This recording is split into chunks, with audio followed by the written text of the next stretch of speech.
जब एक डॉल्फिन को हो गया एक डॉल्फिन से प्यार और एक आइलैंड पर मिली एक ऐसी महिला जिस पर वैज्ञानिकों को शक है कि वो दूसरे ग्रह से आई है, और एक ऐसी लड़की जो ऑनलाइन ही प्रेग्नेंट हो गई, और 40 साल का एक ऐसा आदमी जो शौकिया तौर पर आज भी डायपर पहनता है, और एक 12 साल की लड़की कैसे बन गई कलेक्टर, और सलमान खान को बिग बॉस होस्ट करने के कितने रुपए मिलते हैं। यदि आप इन सभी फैक्ट्स के बारे में नहीं जानते तो बने रहिए रहस्य टॉक शो की इस नई वीडियो के आखिर तक। नंबर 20। ऑनलाइन के इस दौर में अब महिलाएं ऑनलाइन ही प्रेग्नेंट भी होने लगी है। इंग्लैंड की रहने वाली 33 साल की स्टेफनी टेलर मां बनना चाहती थी, लेकिन वो किसी शख्स के साथ रिलेशनशिप में नहीं आना चाहती थी और न ही उनके पास IVF कराने के पैसे थे, जिसके बाद उन्होंने बेबी ऐप से ऑनलाइन स्पर्म ऑर्डर किया और eBay से सेल्फ इंसेमिनेशन किट ऑर्डर करके YouTube से उसका इस्तेमाल करना सीखा। महिला ने जिस शख्स से स्पर्म ऑर्डर किया था वो शख्स खुद उनके घर आकर स्पर्म्स दे गया, जिसके बाद इस महिला ने खुद ही स्पर्म को अपनी बॉडी में डाला और वो प्रेग्नेंट हो गई। 9 महीने बाद उन्होंने एक बेटी को जन्म दिया। उसके बाद उन्होंने अपनी बेटी को बेबी नाम दिया। नंबर 90। बिग बॉस के अपकमिंग सीजन को होस्ट करने के लिए सलमान खान की फीस जानकर आप हैरान रह जाएंगे। मीडिया रिपोर्ट के मुताबिक सलमान खान को बिग बॉस के आने वाले सीजन को होस्ट करने के लिए 350 करोड़ रुपए मिलेंगे। वैसे इतने पैसे तो सलमान खान की किसी फिल्म में भी अब तक नहीं कमाए। इसी कमाल के फैक्ट पर प्लीज वीडियो को लाइक कर दीजिए। नंबर 18। वर्ष 2018 में अमेरिका की एक महिला को अपने तोते की वजह से घर से वर्चुअल असिस्टेंट एलेक्सा को हटाना पड़ा। इसके पीछे की वजह ये थी कि इस स्मार्ट तोते ने एलेक्सा का उपयोग करना सीख लिया और उसने एलेक्सा को बोलकर अमेज़न से अपने लिए स्नैक्स मांगने शुरू कर दी। बड़ा चालाक तोता था भाई। नंबर 17। अमेरिका में एक शख्स ऐसा है जो सिर्फ शौक की वजह से एडल्ट डायपर पहनता है। माज नाम के इस शख्स का कहना है कि उसे बचपन से ही डायपर पहनना बहुत पसंद था। बचपन में एक उम्र के बाद इन्हें इनके माँ बाप ने तो डायपर पहनाना छोड़ दिया, लेकिन इन्होंने जब से होश संभाला है तो इन्होंने फिर से डायपर पहनना शुरू कर दिया। डायपर में ही सारे काम करने की वजह से इन्हें टॉयलेट गए हुए महीनों बीत जाते हैं। इसी अमेजिंग फैक्ट पर प्लीज इस चैनल को सब्सक्राइब कर लीजिए। नंबर 16। इंग्लैंड के रहने वाली कॉटनी स्मिथ नाम की इस महिला का पालतू कुत्ता एक अजीबोगरीब समस्या से जूझ रहा है। कॉटनी का कुत्ता हर हिलती हुई चीज को देखकर उत्तेजित हो जाता है और उससे संबंध बनाने की कोशिश करने लगता है। इस कोशिश में वो अपने शरीर को उस चीज से रगड़ने लगता है जो हिल रही होती है। ऐसा करने पर कई बार उसका प्राइवेट पार्ट भी जख्मी हो जाता है। डॉक्टर का कहना है कि कुत्ते की इस आदत की वजह से किसी दिन उसकी जान भी जा सकती है। डॉक्टर का कहना है कि कुत्ते की जान बचाने के लिए जल्द से जल्द उसकी नसबंदी की जाएगी। नंबर 15। जापान के रहने वाले डेइसुक होरी पिछले 12 सालों से हर दिन सिर्फ 30 मिनट के लिए ही सोते हैं। इसके बावजूद उन्हें न तो कोई थकावट होती है और न ही इन 30 मिनट के अलावा उन्हें कभी नींद आती है। डेइसुक होरी का कहना है कि उन्होंने सालों की मेहनत के बाद अपनी बॉडी को ऐसा ट्रेन किया है कि उनकी बॉडी के लिए 30 मिनट की नींद ही काफी होती है। उनका ये भी कहना है कि सिर्फ 30 मिनट सोने की वजह से वो अपनी जिंदगी को दूसरों से ज्यादा एंजॉय करते हैं। नंबर 14। कुछ दिन पहले ही क्रोएशिया के आइलैंड इस्ले ऑफ केआरके में पुलिस को एक ऐसी महिला मिली है जो खुद नहीं जानती कि वह कौन है। हैरानी की बात यह है कि जिस आइलैंड पर ये महिला मिली है वहाँ कोई इंसान ही नहीं रहता। इस महिला को एक बड़ी चट्टान पर बैठे हुए दूर से एक मछुआरे ने अपनी दूरबीन से देखा। इसके बाद उसने पुलिस को सूचना दी। लगभग 60 साल की इस महिला के पास से किसी भी तरह का कोई डॉक्यूमेंट्स नहीं मिला। इस महिला ने अब तक पुलिस के किसी भी सवाल का जवाब नहीं दिया। वैसे कहीं ये दूसरे गोले से तो नहीं आई है? इसका रिमोट वॉच चेक करना भाई। नंबर 13। गुजरात की रहने वाली 12 साल की फ्लोरा एसोडिया नाम की एक लड़की को एक दिन के लिए अहमदाबाद का डिस्ट्रिक्ट कलेक्टर बनाया गया। फ्लोरा एसोडिया को ब्रेन ट्यूमर है और डॉक्टर के अनुसार उनके पास अब बहुत कम जिंदगी बची है। फ्लोरा की हमेशा से ही यह ख्वाहिश थी कि वो पढ़ लिख कर एक दिन कलेक्टर बने, लेकिन बीमारी की वजह से उसका सपना पूरा होता नहीं दिख रहा था। जब अहमदाबाद के डिस्ट्रिक्ट कलेक्टर संदीप सागले को फ्लोरा के बारे में पता चला तो अब उन्होंने इस बच्ची को कलेक्टर बनाकर उसके सपने को पूरा किया। नंबर 12। वर्ष 1960 के दशक में नासा ने एक प्रोजेक्ट की शुरुआत की जिसमें डॉल्फिन्स को इंसानों के साथ बात करने के तरीके सिखाने पर काम करना था। इस काम के लिए 20 साल की मार्गरेट को सिलेक्ट किया गया। इस प्रोजेक्ट में 2 फीमेल डॉल्फिन और एक मेल डॉल्फिन पीटर शामिल थे। मार्गरेट के साथ वक्त बिताने के दौरान पीटर उनकी ओर फिजिकली अट्रैक्ट होने लगा और वो अपनी ओर से मार्गरेट के साथ सेक्स करने की कोशिश करने लगा। इनफैक्ट पीटर ने अपनी ओर से ये किया भी और मार्गरेट भी उसका साथ देती रही। पीटर को मार्गरेट के साथ इस कदर लगाव हो गया कि वो हर वक्त उनके साथ ही रहता था। जब इस प्रोजेक्ट का मनचाहा परिणाम नहीं मिला तो तब नासा ने उसकी फंडिंग रोक दी। पीटर को कहीं और भेज दिया गया, लेकिन वो मार्गरेट की जुदाई बर्दाश्त नहीं कर सका और मार्गरेट से दूर होने के कुछ दिन बाद ही उसने आत्महत्या कर ली।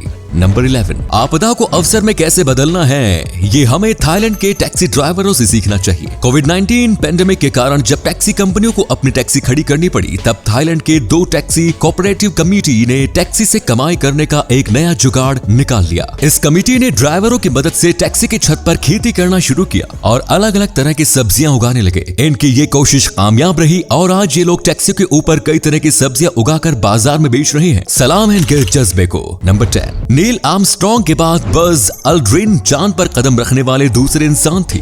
प्रोफेशनल लाइफ में कामयाब होने वाले एल्ड्रिन अपनी पर्सनल लाइफ में बुरी तरह नाकामयाब हो गए थे। चांद से वापस आने के बाद एल्ड्रिन डिप्रेशन में चले गए। उन्हें शराब की लत लग गई। उनकी खराब आदतों की वजह से उनका 2 बार तलाक भी हुआ। जब वो डिप्रेशन से बाहर आए तब उन्हें पैसे कमाने के लिए सेकंड हैंड कार मार्केट में सेल्समैन की नौकरी करनी पड़ी। हालांकि वो इसमें भी कामयाब नहीं हुए। 6 महीने में वो एक भी कार बेच नहीं सके, जिसके बाद उनकी वो नौकरी भी चली गई। सच में बड़ी दुख भरी दास्तान है इनकी तो। नंबर 9, दोस्तों आपने टीवी सीरियल्स में लोगों को मरने के बाद जिंदा होते हुए तो देखा ही होगा, लेकिन क्या आपने असल में ऐसा देखा है? अमेरिका के रहने वाली कैथी पैटन के साथ ऐसा हुआ। कैथी अपनी प्रेग्नेंट बेटी को डिलीवरी के लिए हॉस्पिटल लेकर गई। हॉस्पिटल जाने के बाद कैथी को हार्ट अटैक आया। उन्हें तुरंत इलाज के लिए ले जाया गया, लेकिन डॉक्टरों ने उन्हें मृत घोषित कर दिया। हालांकि आखिरी कोशिश के तौर पर डॉक्टर ने सीपीआर देना शुरू किया। लगभग 45 मिनट तक मृत रहने के बाद चमत्कार हुआ और कैथी की सांसें फिर से चलने लगी और उनकी पल्स रेट भी लौट आई। नंबर 8, कोरियन वॉर के बैटल ऑफ चोजिन रिजर्वियर के दौरान यूएस मरीन का गोला बारूद खत्म हो गया, तो फिर स्टॉक मंगाने के लिए यूएस मरीन ने कोड वर्ड में अमेरिकन अधिकारियों तक ये बात पहुंचाई। उन्होंने कोड वर्ड में टोटसाई रोल की मांग की। टोटसाई रोल कैंडी का नाम था। अधिकारियों तक यूएस मरीन का मैसेज पहुंच गया और उन लोगों की ओर से एयर ड्रॉप भी आ गया। पर हैरानी की बात ये रही कि एयर ड्रॉप में गोला बारूद के बजाय टोटसाई रोल कैंडी ही था। मतलब अधिकारी कोड वर्ड को समझ नहीं सके और उन्होंने वहीं भेज दिया जिसका नाम लिया गया। नंबर 7, क्या आपने कभी सोचा है कि मच्छर रात के अंधेरे में भी इंसान को ढूंढकर उसका खून कैसे चूस लेता है? मच्छर ऐसा खुद के शरीर में मौजूद इंद्रियों यानी कि सेंसेस से कर पाते हैं। असल में मच्छर की ये इंद्रियां अंधेरे में भी मनुष्य द्वारा सांस छोड़ते वक्त छोड़ी गई कार्बन डाइऑक्साइड को सेंस कर लेती हैं, जो मच्छर को रात में भी हमें ढूंढने में मदद करती है। नंबर 6, 27 मार्च 1977 को स्पेन के लॉस रोड्रिगोस एयरपोर्ट के रनवे पर हुई 2 फ्लाइट की टक्कर में 583 लोगों की जान चली गई। बोइंग 747-121 में सवार 396 लोगों में से 335 लोग, जबकि बोइंग 747-206B में सवार सभी लोग 248 मारे गए। हालांकि चमत्कारिक रूप से इस फ्लाइट के एक पैसेंजर रॉबिन वैन लैंसशोट की जान बच गई। हुआ कुछ यूं था कि एयरपोर्ट पर आने के बाद बोर्डिंग कराने के बावजूद रोबिना ने ट्रैवल करने का अपना फैसला बदल लिया। नियम के खिलाफ होने के बावजूद वो फ्लाइट में बैठने नहीं गई और इस तरह से उनकी जान बच गई। नंबर 5, बच्चे के रोने से तो हर कोई परेशान होता है, लेकिन कनाडा की लुसिंडा एंड्रूज इस बात को लेकर परेशान है कि उनका बेटा रोता ही नहीं है। लुसिंडा के बेटे लियो का जन्म इसी साल मार्च महीने में हुआ है और जन्म से लेकर अब तक लुसिंडा ने अपने बेटे के रोने की आवाज नहीं सुनी। डॉक्टरों के मुताबिक लियो रेयरेस्ट जेनेटिक कंडीशन से ग्रसित है जो TBCD जीन को प्रभावित करता है। ये बीमारी इतनी ज्यादा रेयर है कि इसका इलाज तो छोड़िए, इसका कोई नाम तक नहीं है। लुसिंडा दुनिया भर के डॉक्टरों से अपील कर रहे हैं कि उनके बेटे की बीमारी पर सर्च करे ताकि लियो को एक बेहतर जिंदगी मिल सके। नंबर 4, इमानुएल न्यूडी नाम के इस नाइजीरियन ठग ने वर्ष 1998 में ब्राजील में एक बैंक को $242 मिलियन का चूना लगाया। उस समय Emmanuel central bank of Nigeria का गवर्नर था। अपनी पोजीशन का फायदा उठाते हुए इसने ब्राजील के बैंको नोरोएस्ट के डायरेक्टर साकागुची से बात करते हुए उसके हाथों $242 मिलियन में एक एयरपोर्ट बेच दिया। ब्राजीलियन बैंक की ओर से इसे $10 मिलियन कमीशन के रूप में मिल गए। कमीशन मिलने के बाद इमानुएल गायब हो गया और फिर ब्राजीलियन बैंक को पता चला कि उसने जो एयरपोर्ट खरीदा है वो तो एग्जिस्ट ही नहीं करता, यानी उस नाम का कोई एयरपोर्ट नाइजीरिया में था ही नहीं। सच में ये तो नटवरलाल का भी बाप निकला।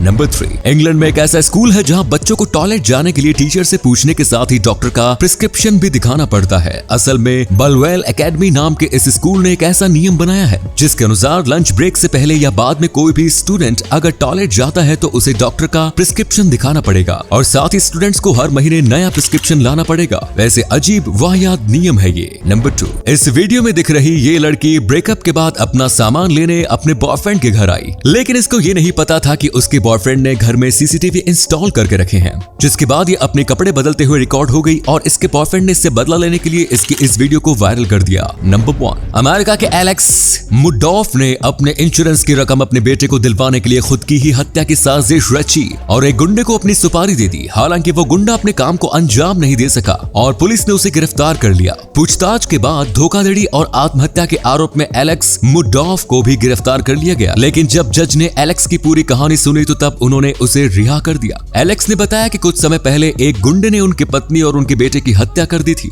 जिस वजह से वो डिप्रेशन में चले गए और उन्हें ड्रग्स की लत लग गई। अपनी जिंदगी से नाउम्मीद एलेक्स अपने एकमात्र जिंदा बचे बेटे को बेहतर जिंदगी देना चाहती थी और इसीलिए उन्होंने खुद को मरवाने का फैसला किया ताकि उनके बेटे को इंश्योरेंस के 75 करोड़ रुपए मिल सके। एलेक्स की कहानी जानने के बाद जज ने मानवता दिखाते हुए उन्हें रिहा कर दिया। तो ये थे कुछ अमेजिंग फैक्ट्स। आपको इनमें से कौन सा फैक्ट सबसे ज्यादा इंटरेस्टिंग लगा, कमेंट्स में जरूर बताएं। साथ ही वीडियो को प्लीज लाइक, शेयर और चैनल को सब्सक्राइब करें। धन्यवाद।